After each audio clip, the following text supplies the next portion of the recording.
Committee, we have a couple of house insurance bills that are similar to the ones we worked yesterday, and so we'll kind of follow that format. And then we'll get into a more substantive bill on House Bill 2198 that we have not heard in the Senate yet. So we have a guest reviser today. Tamara Lawrence is here.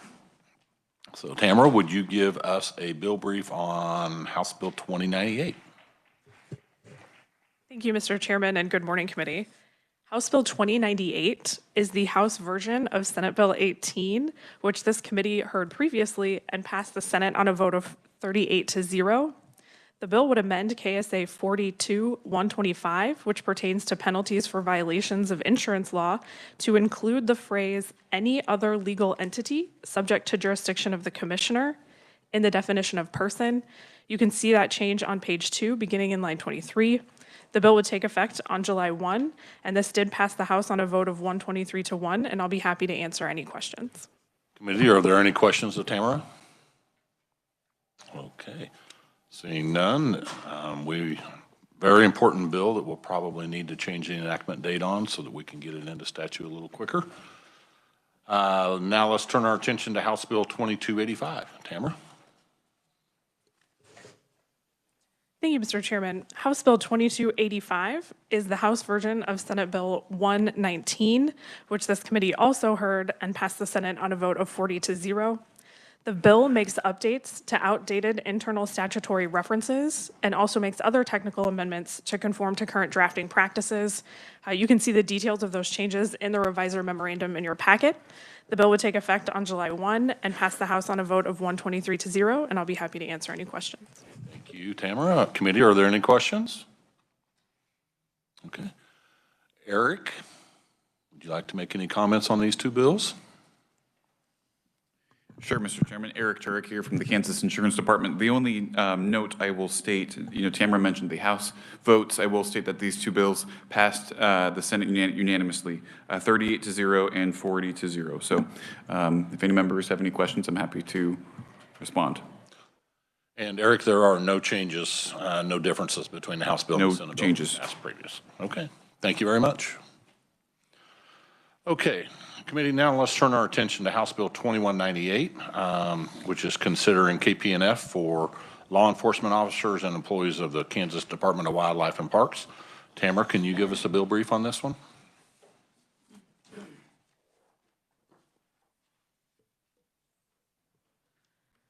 Thank you again, Mr. Chairman. I'm going to hit the highlights of this bill, but you can read the details in the revisor memorandum. House Bill 2198 would provide membership affiliation in the Kansas Police and Firemen's Retirement System for certain law enforcement officers and employees of the Kansas Department of Wildlife and Parks.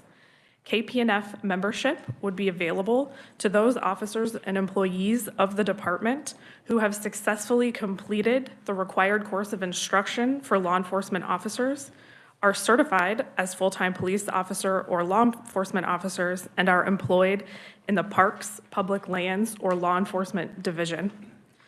The department would be required to pay the KPNF employer contributions, and similarly, the member would have to make the KPNF employment contribution of 7.15%. Any qualified employee or officer of the department would become a member of KPNF on or after the entry date, and benefits would be computed based on participating service on and after that date. Any benefits earned prior to July 1 of 2023 would be kept by the members and determined pursuant to KPERS statutes. The bill would take effect on July 1 upon publication in the statute book. This bill did pass the House on a vote of 118-3, and I'll be happy to answer any questions, or attempt to anyway. Tamara, thank you. Committee, are there any questions? Senator Pittman. I'm sorry, I missed it. Did you say that the state will pick up the transition period for the officers in this version of the bill, or is it incumbent on the officers to pay the extra bits to transition them if they're already in? Yeah, so we're going to hear from Jared next. Who okay, fantastic. Thank you so much.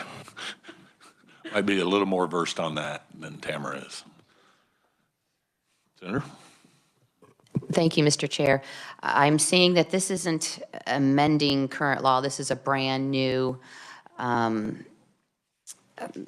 enactment were this to become law. Am I reading that correctly? Yes, you are. Thank you, Mr. Chair. Committee, any additional questions of Tamara? Thank you. We will now receive informational testimony from Capers, and today we have Jared Waltner. Jared, welcome. Morning, Mr. Chair. Thank you.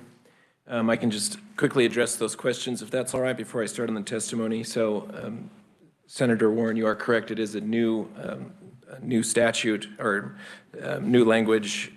Under current statutes, employers must make application to be a part of the system. So this statute would count as that application for the Department of Wildlife and Parks. In terms of transition costs, there is no transition cost to the member. There's an increased employer contribution rate for those members. After the member moves to KPNF, they would continue to keep that CAPER service, but they cannot purchase that CAPER service as KPNF time. Those are separate systems, and that's not an allowable service purchase under KPNF. I'll just walk through my testimony briefly. Chairman did a nice job of describing what the bill does, so I'll just make a few points in this first section, which is essentially the same description. But it is full-time law enforcement certified positions working in the Parks, Law Enforcement and Public Lands Division, and KPNF coverage is by nature of the position. It wouldn't be selected by the secretary or by a supervisor. If they meet the definition as laid out in the bill, they would automatically be members of the KPNF plan. There are a couple of provisions to prevent disadvantaging a member who either was employed before 1993. There are some different provisions for CAPERS benefits for those members on the calculation of their final average salary. So there's a section to help protect that. And then also, if a member, the vesting period, which I'll talk about a little more briefly, it's longer in KPNF. If a member has a CAPERS service time and they vest in CAPERS, but they don't reach vesting in KPNF, the bill would allow them to use those KPNF years for their CAPERS calculation. So there's a provision to protect that as well. Essentially, this is just changing a group of members from one plan coverage under CAPERS umbrella to another. Right now, the Department of Wildlife and Parks, all employees under that department are members of CAPERS. That includes anybody since 2015 is a CAPERS 3 cash balance plan member, which is a slightly different structure. At the second to last paragraph, you can see for CAPERS 1 and CAPERS 2 members, it's a traditional defined benefit plan, which is that formula of your final average salary times your years of service times a multiplier. For the cash balance plan, it's slightly different. They accrue account balances throughout their career through employee contributions, employer pay credits, and interest. And then when they hit retirement, the total account balances they have are converted into a lifetime annuity. So the calculation is slightly different. The KPNF plan in the middle of page 2, that is a traditional defined benefit plan that has the benefit formula, but there are several differences in the plan provisions. The biggest difference in terms of benefits, there's a higher multiplier. So for CAPERS 2 members, it's a 1.85% multiplier. For KPNF, it's 2.5%. So they're accruing benefits at a faster rate. However, they have a higher employee contribution. They contribute 7.15% compared to 6% for CAPERS members.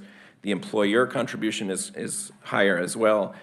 For fiscal year 24, it's 22.86% in the KPNF plan versus 12.57% in the CAPERS plan. As I mentioned, vesting is 3 times as long for KPNF members. It's 15 years versus 5 years. And then the KPNF members do have younger normal retirement criteria, which is that last bullet in the middle of page 2. They can retire as young as age 50 if they have 25 years of service. Age 55 with 20 years of service, or age 60 with 15 years of service. That's compared to 60 or 65 in the CAPERS plan. There's a table in the middle of page 2 that just gives you a breakdown of a CAPERS 2 member and a KPNF member if they had the same years of service and the same final average salary, the difference in what that benefit looks like. So that's essentially what the experience would be for the members who are shifting to the KPNF plan. In terms of costs, the immediate cost would be the increase in the employer contribution rate for the Wildlife and Parks Department. They would begin making those higher contributions starting in fiscal year 24, so this coming July. There's a table at the top of page 3 that breaks down that estimated cost from our actuary. So the fiscal year 24 rate for CAPERS, 12.57, 22.86 for KP&F. There's about $10 million in estimated payroll. So the increase in the contribution is expected to be $1 million. And that's not total contribution, that's the increase in what they were going to pay under KPERS compared to what they would pay under KP&F. So there's also two things going on in terms of actuarial funding. So this group has a KPERS liability that they have accrued so far, and that will stay with KPERS. That doesn't shift to the KP&F plan, but the payroll goes from KPERS to KP&F. So now we have the same liability in KPERS with a slightly lower payroll. On the other side, they don't have any KP&F liability. They haven't earned any benefits in KP&F yet. So KP&F has the same liabilities with a higher payroll. So there'll be, in theory, slightly higher contributions due in KPERS and slightly lower in the short term on KP&F until they can accrue some benefits. I will say in that the paragraph right in the middle there talks about the KPERS liability. There's about $6 million of that KPERS liability that would stay at KPERS. And with that lost payroll, then you're dividing it over a smaller payroll base, which is how all of our plans are funded.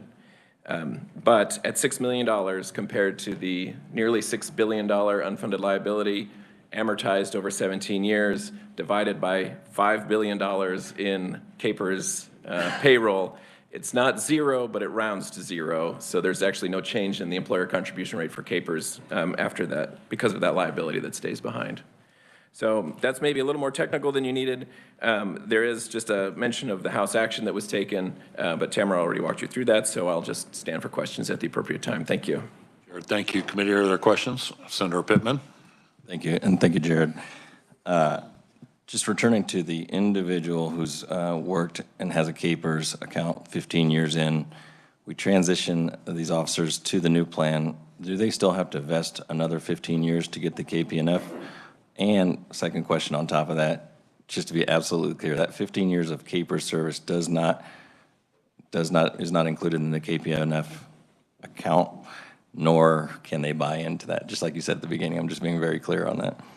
Yeah, that's correct. So for the purposes of vesting and for retirement eligibility, we would use total service, KPERS and KP&F combined. So they won't have to go another 15 years in KP&F.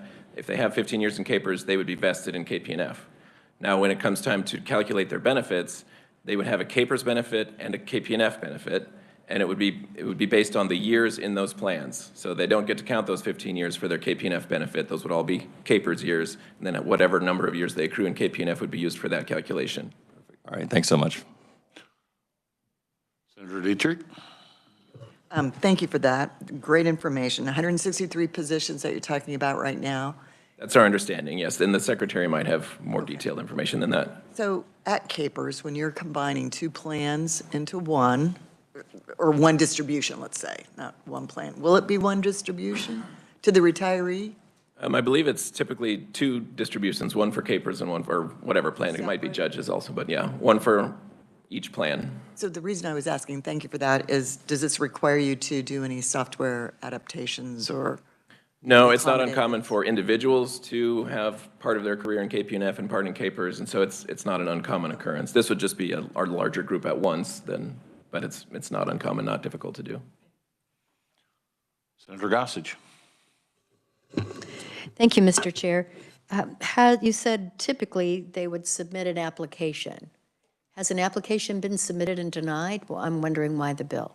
So the only reason an application would be denied is if they don't meet the criteria for it. Typically, it would not be a state agency. The state is eligible. This would just be the formal application. Typically, it's with local instrumentalities, making sure that they meet the qualifications within the statute to be a part of KPERS. There are some limits on who can be a part of KPERS. You can't just make application and automatically get elected in. You have to have oversight by an elected board and some of those other requirements. So generally, as long as they meet the requirements and make the application and it's approved by that elected board, then they are allowed in.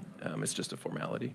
Thank you. And Mr. Chair, my other question is, typically when we receive our material, testimony, et cetera, there's a fiscal note. Is there a fiscal note with this? I don't see one present. There is a fiscal note.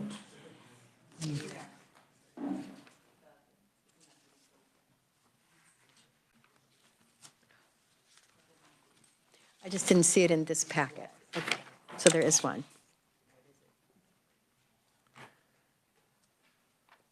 So the fiscal note just discusses the same cost information that I walked through, the additional approximately $1 million in employer contributions for the Wildlife and Parks Department in fiscal year '24, the $6 million in unfunded liability that remains at Capers. But as I said, that doesn't actually impact the calculated contribution rate for Capers.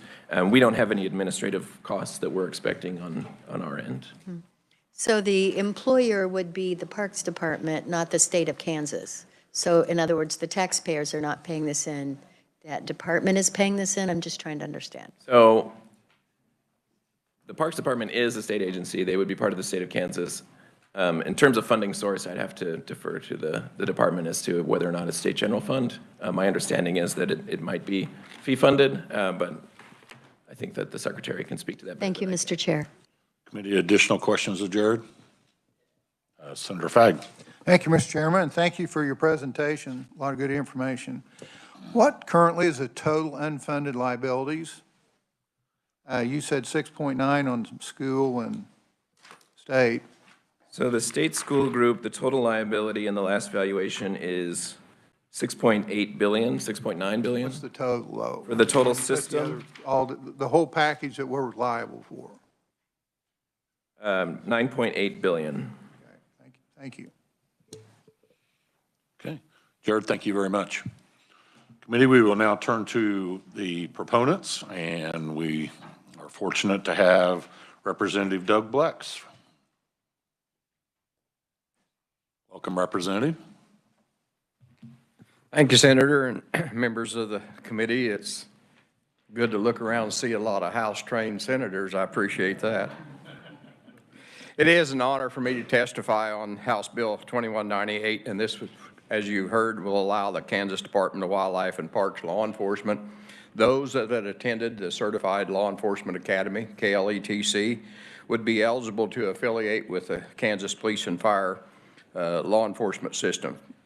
And actually, Wildlife and Parks all law enforcement are one of the few state law enforcement officers that are not in KPNF. KHP and KBI are both enrolled in the KPNF as a retirement system.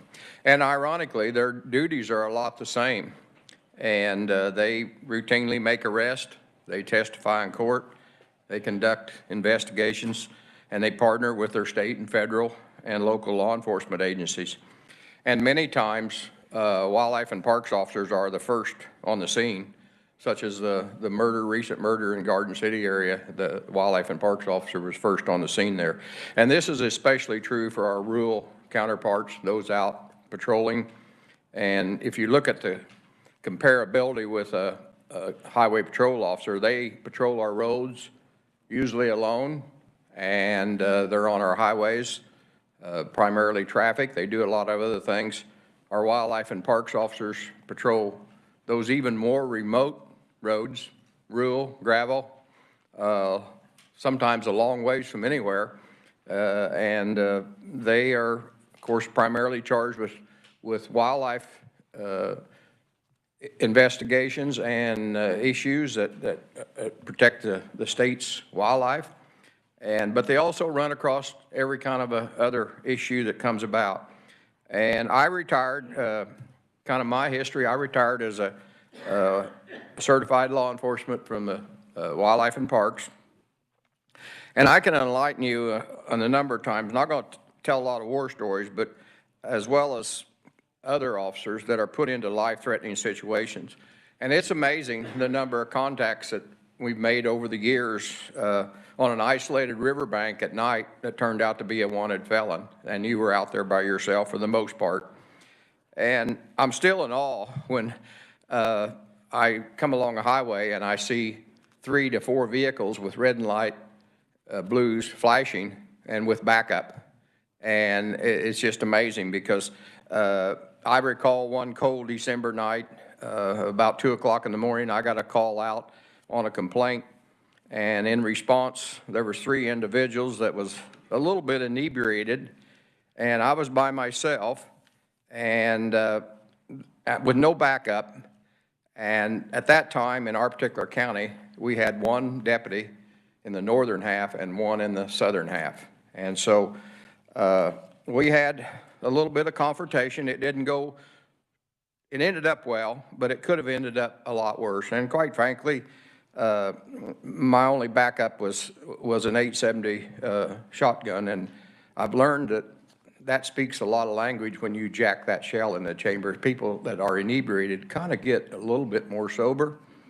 And as I recall, I only had one set of cuffs. I had two and had three individuals, and we got everything in line, but I remember waiting a full 30 minutes for a deputy to come to transport and theoretically back me up in a situation. And at that time, and it hasn't improved too much, but we had handheld walkie-talkies that were, we had a lot of dead spots with our radio, so we couldn't even get out. So I guess my point in bringing that up, it is a stressful situation, and that is really the purpose of KPNF. It is a young man and woman's sport, and as we mature, we really want to avoid a physical confrontation in a law enforcement issue. So that's kind of the purpose. It's to get people in, they contribute more, but at the same token, they can get out, and when they're still, before health issues or traumatic stress issues come in. And on the other side of that, the other officers are state parks, and they're commonly called park rangers. And basically, you'll see a lot of our state parks, and particularly on a holiday weekend, they grow to the size of a small city, sometimes 25,000 on a 4th of July weekend or a Memorial Day weekend, and they're faced with every problem imaginable. And you usually will have 1 to 2 officers, the park rangers, that are in that. And we didn't ever have backup shifts. We worked 24/7. We were subject to call, so we didn't have a shift change like a lot of other departments, and that's true certainly in the wildlife side. And so when people, and I always found Memorial Day weekend was worse because they'd worked all year long, and finally they got a chance to recreate and have fun, and they didn't want to comply with too many rules. And so we were the bad people. Boaters in particularly was a big challenge, and wildlife and parks officers are the primary response on search and recovery on drownings. We're there, and that's never a fun job. And so there is a lot of stress, but in the side of the parks, it's drugs, it's alcohol, and a lot of domestic problems in there. So it's just a stressful time there. And yeah, granted, it only may happens on the weekends, but it can happen anytime. So, and I want to reinforce the real intent is to keep those officers and allow them to transition out of at an earlier age and avoid a confrontation at a later age. So the KPNF system would allow that and be a full retirement. And so I'm going to kind of make this short. Currently, I think there's about 166, 163 officers. There's about 83 on the LE side, and those are commonly called game wardens. They call us a lot of things. Game warden's probably one of the nicer things I've been called. But basically, they patrol 105 counties. So we've got 83 officers out there patrolling 105 counties. Some of them will have 2 counties. There's about 50 in the parks, and then there's 33 in the public lands. And basically, the public lands has a dual responsibility of managing the areas along with their law enforcement responsibility. Currently, as I speak, and maybe the secretary can address this, there's currently about 26 vacancies. It's about 16%. We're having some difficulty. I believe this bill, if we pass this, would be certainly a fantastic recruitment tool and certainly a fantastic retention tool for the department. And so I guess in maybe closing, having been here a few years, when the Senate sends over a bill to the House at 37-3, you know, I take notice. I figure somebody over there knows what they're doing. Well, you know, we're sending you a bill 118-3. I kind of think we know what we're doing on this. It was really a good bill. It's long overdue. And yeah, it's going to cost about $1 million more as far as the fiscal note. We had the support of the Kansas Sheriff's Association, the Fraternal Order of Police, Police Officers Association, and as well as Kansas Organization of State Employees. So we've got a lot of support. It's long overdue. I think it needs to be done. And I respectfully ask you to support me in the favor, find in favor to support House Bill 2198 and get it out of committee. And in a lot of things we do, it's just simply the right thing to do. I'll stand for any questions if there is any. Representative Blex, thank you. Committee, are there questions? Senator Pittman? Thank you. Thank you, Representative Black. Thanks for shepherding this bill on behalf of your brothers in blue. I appreciate that. There was just one question. Representative Corbett had an amendment on the floor. I looked at it. I didn't understand what it was trying to do. It looked like it failed. Well, I think his amendment would have included all employees, which not all, and our Capers guy, ex-Jared, can correct me, but the Kansas Police and Fire is only open to certified law enforcement and/or fire, people in high stress, not your office people there. And that amendment was to include all, which would have increased the fiscal note. And really inappropriate. It wasn't a good issue. I don't think he really thought too much of that out before he done it. So that's not the intent. All right. Thank you so much. Committee, additional questions? Representative Blex, thank you. Thank you for having me. Being here today. We will now turn our attention to Brad Lovelace, who is the Secretary of Kansas Wildlife and Parks. Welcome, Mr. Secretary.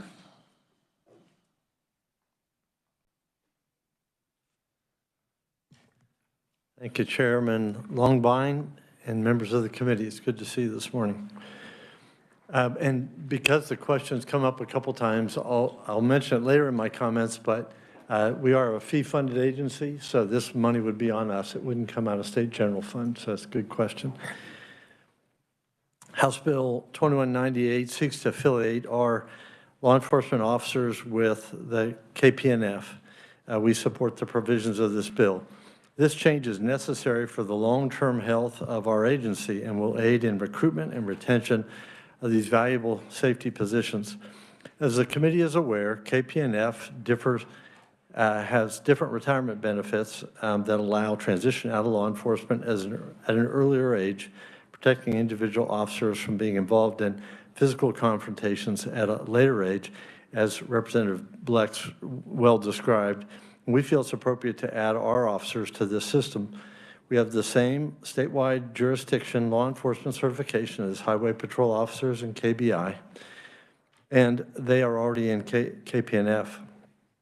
Our law enforcement officers routinely assist and work closely with other state law enforcement agencies and face the same daily dangers. And what we find, particularly in rural areas of the state, is, as Representative Blex mentioned, they work as a team. And when you get a call from the dispatcher, whoever can respond first in an emergency situation does. And sometimes that's us, and sometimes we're backup, but we work as a team out there.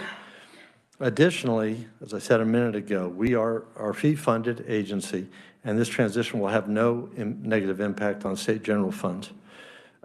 Jared stated well that because of the enormous pool of employees in Capers, this would have no significant impact, no noticeable impact on the Capers contribution. That's important, and I've had that conversation with a couple of you all, and that's an important clarification. This wouldn't impact the folks in that Capers pool because it's so large.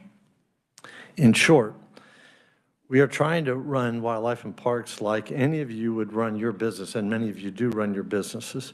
Recruitment and retention of law enforcement employees is getting increasingly difficult for us, worse over time because neighboring states offer this retirement and we don't.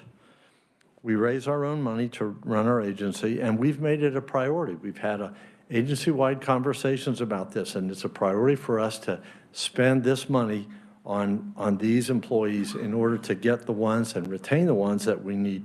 Currently, it's very common for us to hire employees. We spend tens of thousands of dollars training them in their first few years, and then they leave. In fact, I was at a meeting in Minneapolis a few weeks ago and got approached by one of our former officers, and he and two others are working in the state of Iowa right now, and they mainly moved there because of retirement that they didn't get here.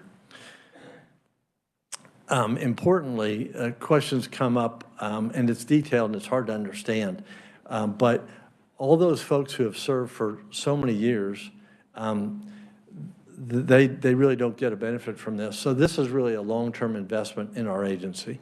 The people that are lobbying for it, people you'll hear from today, have worked diligently for years and years. That time won't count toward their KPNF. But we're okay with that. It's a long-term investment that we think is important. We ask that you let us make this business decision for our agency. I thank you, and I would stand for questions. All right, thank you very much for being here this morning. Committee, are there questions? Senator Warren? Thank you, Mr. Chair, and thank you for your testimony today. Maybe this is a question for a different proponent, but looking ahead, we have proponent written-only testimony from several correctional officers asking or suggesting that correction officers also be in the KPNF as well. And do you have any thoughts about that, or what that would do to the pool? And I have one other follow-up question, but thank you. Yeah, so we're fine with them being part of it. The challenge is, as has happened over the years as we've worked on this, is because the fiscal impact is so large when they get added in, that I know becomes a difficulty for a lot of legislators. And I understand that. So we are proposing this today by itself as a standalone proposal, so you can judge it on its own merits, and we would appreciate being able to do that. And my second question, thank you, Mr. Chair, is I've heard testimony, it's been an idea for a long time, and so why the now? Why right now? We've been. Can I take that? Oh, sure. Yes, Here we go. please. Thank you. Senator Warren, kind of some background on both of your questions. This bill has been around for a number of years, and it seems like every year corrections gets put into it. There is a major difference when you add corrections into this bill, in that corrections comes out of SGF. And so the fiscal note to SGF becomes quite large. The difference in this bill and this standalone bill is that this is fee funded and will come out of their agency fundings with no effect on SGF. I'm a believer in corrections officers who deal with prisoners should be included in it, but it needs to be a standalone bill. Thank you. And so the first part of my question was, maybe this isn't the right proponent to ask the questions to. So thank you for helping out, Mr. Chair. Appreciate it. Thank you. Senator Fagg. Thank you, Mr. Chairman. Thank you for your presentation, Brad. I had a guy stop me the other day that heard we was talking about this. He said, Mike, I know a meter reader that was chased around with a knife the other day. He said, so my question, how would you answer something like that, or to a teacher that's in her classroom that you see around the country that's been shot, kind of thing? How do you decide where you stop on this kind of thing? Yeah, so I'm married to a teacher, and I know a little bit about classroom violence, and I used to work for utility, so I worked side by side with a lot of those meter readers, and I understand somewhat of what they're going through. This is a very different retirement designed for people in law enforcement with law enforcement certification.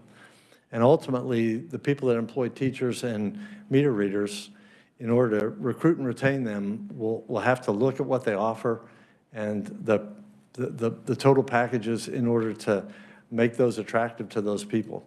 In our case, we are uniquely certified law enforcement officers. As we've talked with Jared and Alan Conroy about the kind of package that is available, they've told us this is designed for people in your situation. So this is a perfect fit for us. I'm not sure it would be perfect or even good for those others, but those employers would need to look at the needs to recruit and retain those folks and figure out what the formula is for them. But for us, CAPERS is a perfect formula that we think will allow us to recruit and retain those excellent employees that we've been fortunate to get, folks like Ryan Schmidt, but we're having more and more trouble getting those over time. Thank you, Mr. Chairman. How many people have we had injured in this, of this 163 in the last 10 years? How many injuries have we had? Or I'm not aware of any deaths. I just wonder if you kind of relate to that. Yeah, we've lost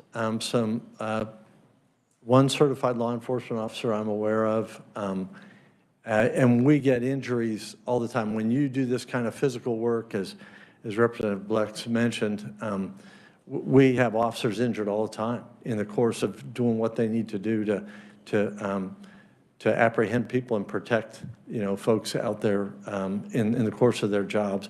You and I talked about this the other day, and I asked if we had good numbers, and Human Resources We don't have great numbers on that, segregating these folks out. But we can tell you plenty of examples, as Representative Blex can too, about just injuries you get when you're out there in the brush doing, I can tell you lots of war stories about just doing their jobs out there and what they encounter. But we don't have good statistics on that for you. But I'm aware of the one death by a certified law enforcement officer. Committee, additional questions? Senator Warren? Thank you, Mr. Chair. Would the injuries be covered by workers' comp, or how are the? Sure, all that standard thing. The difference is the frequency and sometimes severity of the injuries, just because of the nature of encountering people who really don't want to be apprehended. That's a challenge. And then, of course, there's the firearm aspect that we deal with frequently. And may I ask one more question? What were the objections the other years that this hasn't become law, and how have those been overcome this year? And again, Senator Longbine might be better. In my 4 years in this position, the only substantial objection I've heard is around adding in the corrections officers. That's the objections I've heard. So keeping it separate has been, that's been how it's been advanced this year. So Amen. Sounds like exactly Thank you. right. Thank you, Mr. Chair. Thank you for that question. Secretary, thank you so much for being here this morning. Thank you. Committee, we will now hear from Ed Klump, who is with the Kansas Sheriff and Police Officers Association. Ed, I've got about 10 minutes, and I got 3 more conferees, including you. So I am going to be very brief, Mr. Chairman. My name is Ed Klump, and I'm here representing 2 of the associations I typically come here on, the Sheriff's Association, Peace Officers Association. We support this legislation. We have in the past. We continue to. The basis of our support is that these are certified law enforcement officers that work side by side, especially in our rural areas with our local sheriffs and other police officers. You've heard a little bit about that, how closely they work together, and that is absolutely true. I was fortunate to always work in a city environment, and I can tell you 2 minutes when you're scrapping with a mad drunk is a long time. 20 minutes is an eternity. And this retirement system is designed for law enforcement and firefighters who have a high demand for physical alertness, physical ability to get their job done effectively, safely, and public safety and officer safety both depend on that. This system is designed because I can tell you when you get 50 and 55 and 60 years old and you find yourself fighting a drunk, it's not nearly as easy as it was when you were 25. And you have doubts in your mind whether you're going to be successful or not. That's an important aspect of this.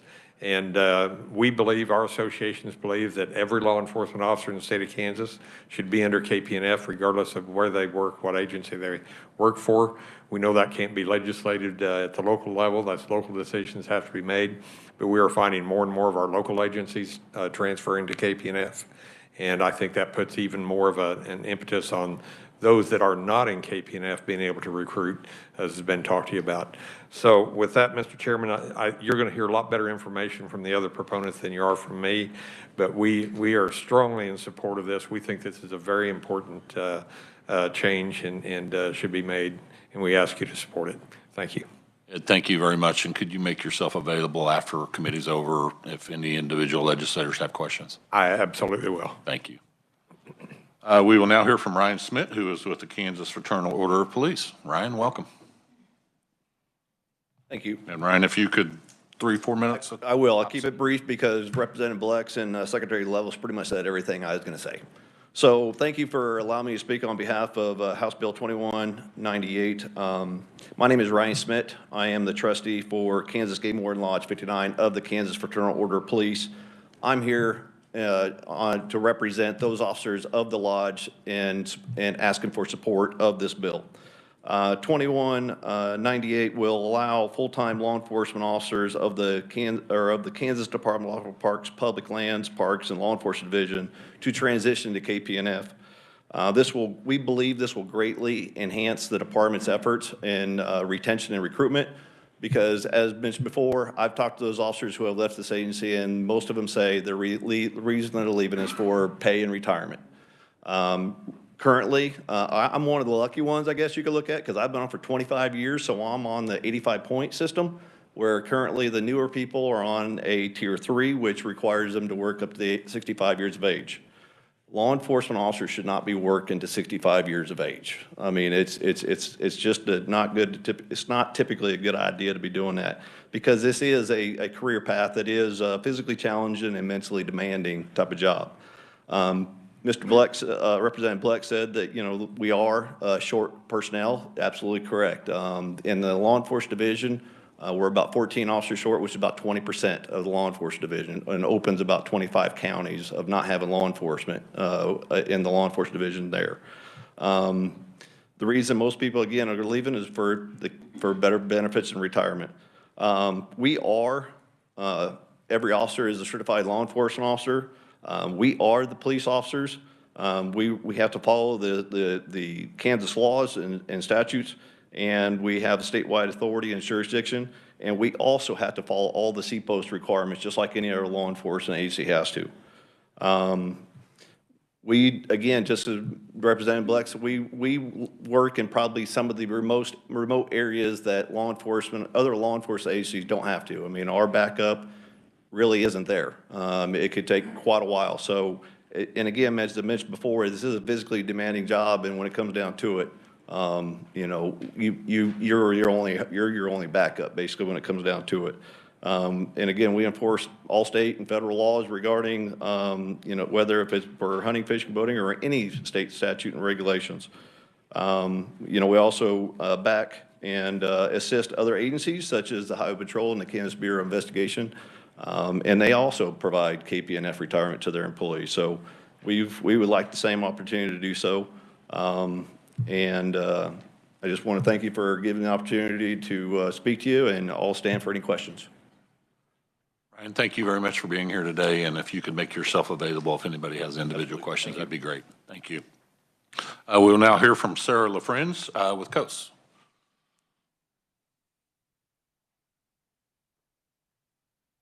Well, good morning, everyone. Chairman, Vice Chair, members of the committee. It's great to see you this morning. Thank you for your time. I know we've heard a lot of really great testimony here today, so I'm not going to read you my testimony. That sounds horrible, right? But what I will do is hit on some points that we'd just like to reiterate for you. First of all, we stand in support of this bill because our brothers and sisters in law enforcement, certified law enforcement, definitely should have this. They should have this coverage. And I would just ask that you remember that correctional officers are also certified law enforcement. So, and you've had heard a lot here about the fiscal note, the costs, recruitment, and retention.